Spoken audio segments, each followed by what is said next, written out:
And he came and found them asleep again, and their eyes were heavy. And he left them, and went away again, and prayed the third time, saying the same words. Then cometh he to his disciples, and saith unto them, Sleep on now, and take your rest. Behold, the hour is at hand, and the Son of Man is betrayed into the hands of sinners. Rise, let us be going. Behold, he is at hand that doth betray me.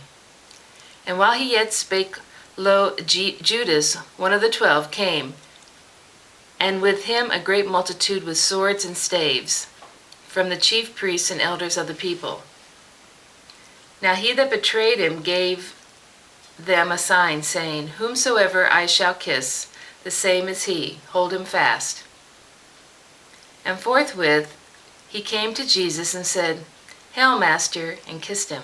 And Jesus said unto him, Friend, wherefore art thou come? Then came they, and laid hands on Jesus, and took him. And behold, one of them which were with Jesus stretched out his hand, and drew his sword, and struck a servant of the high priest, and smote off his ear. Then said Jesus unto him, Put up again thy sword into this place. For all they that take the sword shall perish with the sword. Thinkest thou that I cannot now pray to my Father, and he shall presently give me more than 12 legions of angels? But now then shall the scriptures be fulfilled, that thus it must be. In that same hour said Jesus to the multitudes, Are ye come out as against a thief with swords and staves, for to take me? I sat daily with you, teaching in the temple, and ye laid no hand on me. But all this was done, that the scriptures of the prophets might be fulfilled. Then all the disciples forsake him, and fled. And they that had laid hold on Jesus led him away to Caiaphas the high priest, where the scribes and the elders were assembled.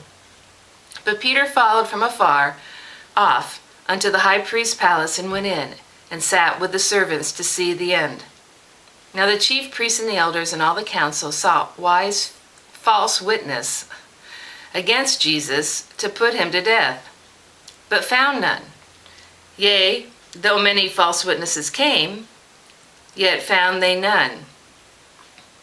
At the last came 2 false witnesses, and said, This fellow said, I am able to destroy the temple of God, and to build it up in 3 days. And the high priest arose and said unto him, Answerest thou nothing? What is it which these witnesses against thee? But Jesus held his peace, and the high priest answered and said unto him, I adjure thee by the living God, that thou tell us whether thou be the Christ, the Son of God. And Jesus said unto him, Thou hast said. Nevertheless I say unto you, hereafter shall ye see the Son of Man sitting on the right hand of power, and coming in the clouds of heaven. Then the high priest rent his clothes, saying, He hath spoken blasphemy. What further need have we of witnesses? Behold, now ye have heard his blasphemy. What think ye? They answered and said, He is guilty of death. Then did they spit on his face, and buffeted him, and others smote him with the palms of their hands, saying, Prophesy unto us, thou Christ, who is he that smote thee? Now Peter sat without in the palace, and a damsel came up to him, saying, Thou also wast with Jesus of Galilee. But he denied before them all, saying, I know not what thou sayest. And when he was gone out into the porch, another maid saw him, and said unto them that were there, This fellow was also with Jesus of Nazareth. And again he denied with an oath, I do not know the man. And after a while came unto him they that stood by, and said to Peter, Surely thou also art one of them, for thy speech betrayeth thee. Then began he to curse and to swear, saying, I know not the man. And immediately the cock crew. And Peter remembered the word of Jesus, which said unto him, Behold, before the cock crow, thou shalt deny me thrice. And he went out and wept bitterly.